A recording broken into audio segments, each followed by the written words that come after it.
G'day people, I'm Sharyn and welcome. Today I'm going to stitch out a built-in design on a Janome 550E, which is the same as the 500 and 400E.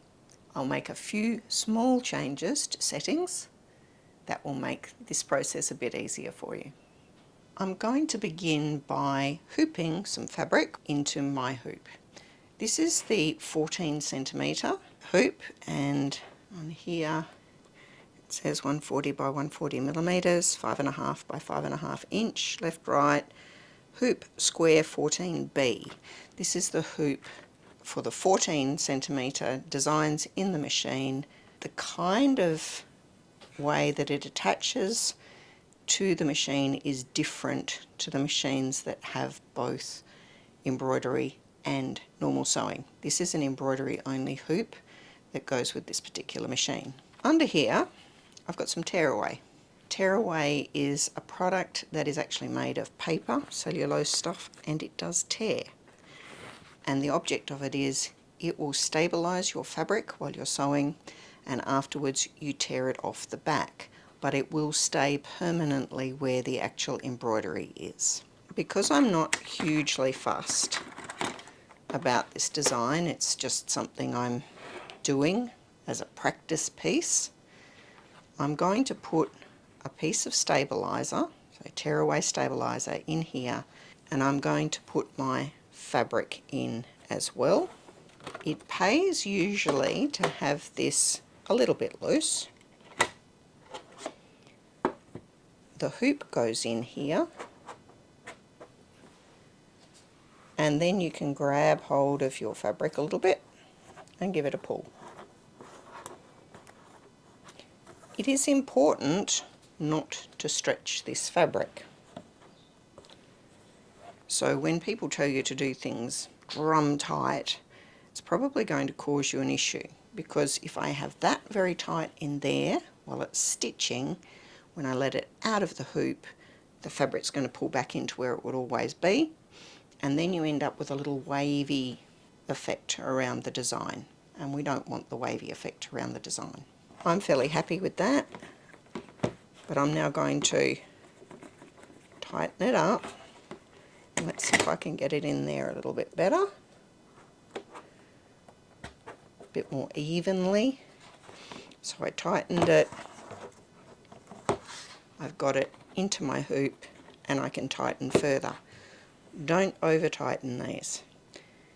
If you keep tightening, because you'll never get to the point where it stops tightening, you will strip the thread, and then you end up having to buy a new nut and a new bolt. I'm happy with that. It's not perfect, but I'm not concerned about it being perfect. I want to practice doing a design. When we turn the machine on,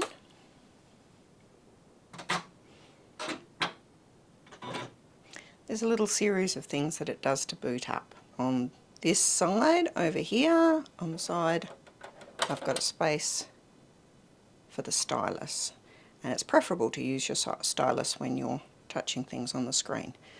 It's not absolutely imperative, but preferable. I tend to use the rounded edge end rather than the pointy end. This is my home screen. You can see home, getting something out of files, settings, question mark, which is your help, and down here we have the lock, which we need to do when we're threading the machine. The first thing I'm going to do is actually go into settings. The reason I want to go in here is for one of those things I said I was going to tell you about. I'm going to go up to the top, not in the common settings, but this one here, which has an embroidery hoop on it.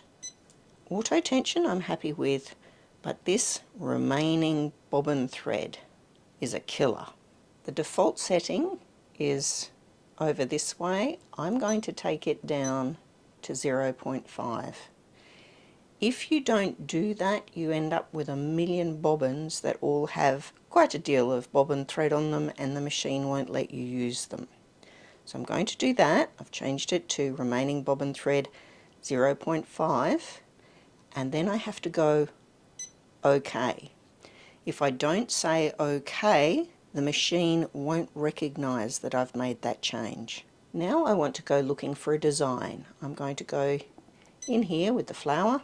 Each machine, whether it be a 400, a 500 or a 550E, will have slightly different designs that come up. I am in the one that says square 14B, so that's the hoop that I just hooped the fabric into, and I'm going to do this ballerina. There's a warning screen here telling me to keep my hands clear, and the hoop will move to the center position. I don't actually have my hoop on the machine when I do this.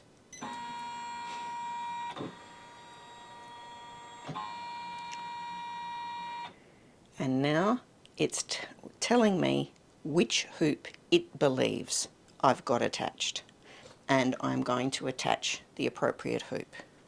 This is really super important. If your machine thinks it's got a big hoop on, it can run into the sides of the small hoop that's actually there. So you really, really need to make sure that you've got the right hoop on for what the machine thinks it's using. You never want to hear the noises that happen when the machine hits the side of a too small hoop. To attach the hoop that I've already put the fabric in and the stabilizer, I need to make sure that the foot is up, and I can actually push that foot raiser up even higher, which makes it easier for me to get under there. On this side there are two lugs. They need to go into the two holes on the hoop, and I pull this down and push it across and make sure it's firmly in there. We're now ready with the appropriate hoop on the machine. I haven't yet threaded my machine. Back at the screen, I can get rid of this little reminder now because I have got the correct hoop into the machine. And there's my design in the ready to sew screen. I'm not going to show you what all of these buttons do at the moment. That will be for next time. But for the time being, there's just a couple I want to show you. The first one is if I go over this page, and we've got arrows can take us over the page, is to this one, which has a blue, red and yellow and a line. When I press that, it tells me all the colours that I need in this design. I'm not going to use the exact colours that they stipulate, but the machine doesn't know what colours, and I am going to do something fairly similar to what it's asking for. So having that there means that I can go and choose the 5 colours that I'm going to use and have them ready at the machine for when I need them.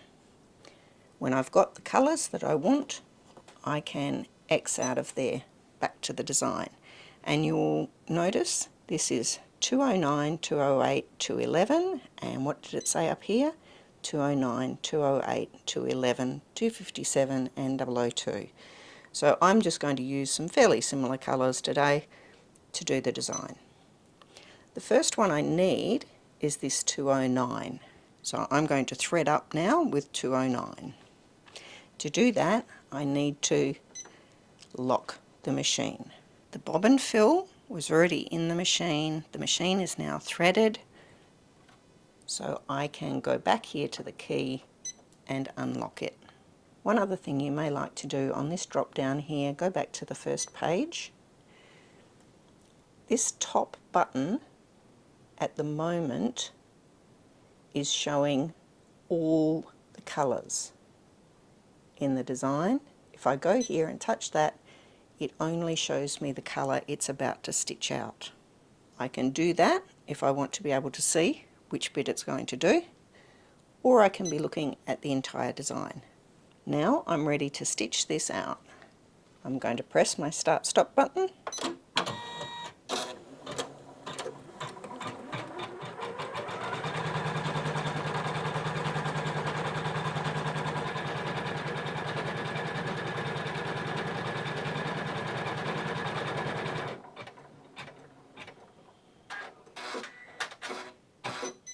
the machine stitched out all of that colour and then it cut the thread at the end. It's telling me raise the presser foot, and now it's wanting me to go to thread number 2, so I need to rethread the machine and start again. But remembering we always need to lock the machine when we're changing threads.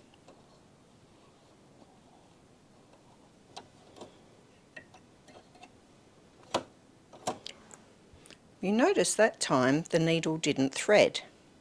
It actually can't thread when the foot is up. So I need to put that down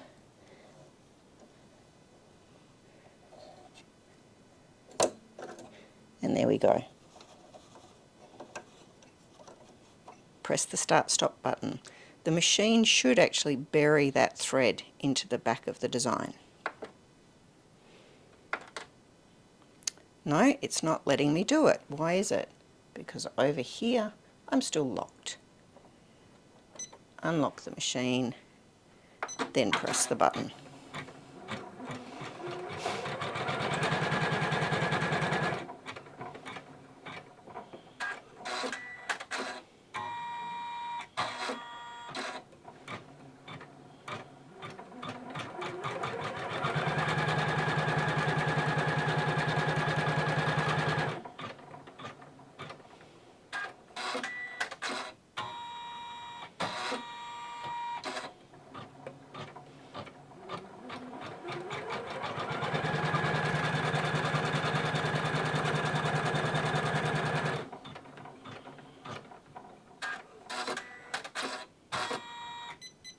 Raise presser foot,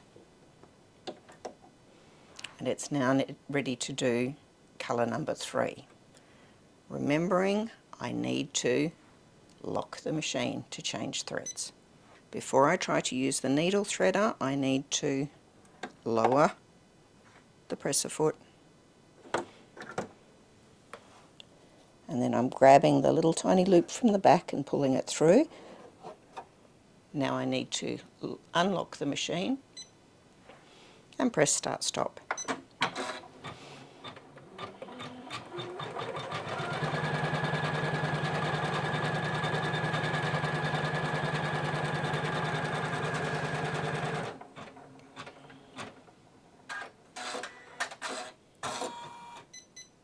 Raise presser foot,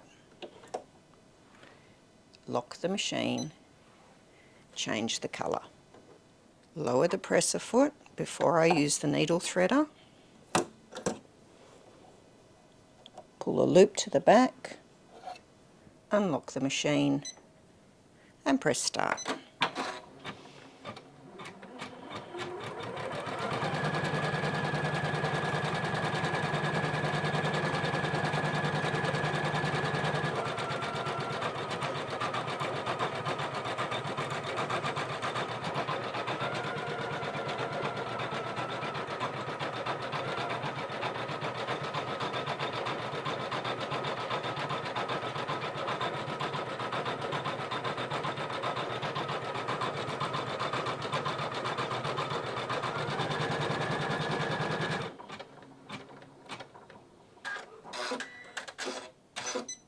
Raise presser foot, lock the machine, rethread with the next colour, lower the presser foot, thread the needle, take the loop through to the back, unlock the machine and press start.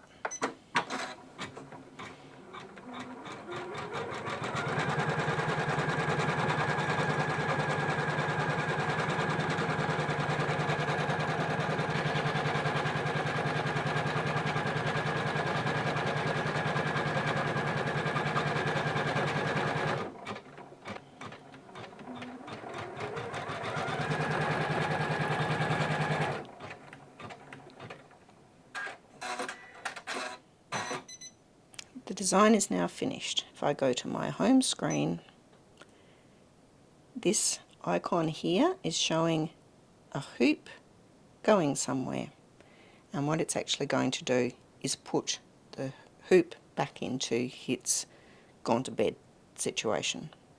So I'm going to detach my hoop first, which I do by pulling the lever here down and then moving the hoop to the left. If it doesn't come out easily, the foot going over that, lift the foot higher and out, and then I can press this one. Please remove the hoop, which I've already done, and OK.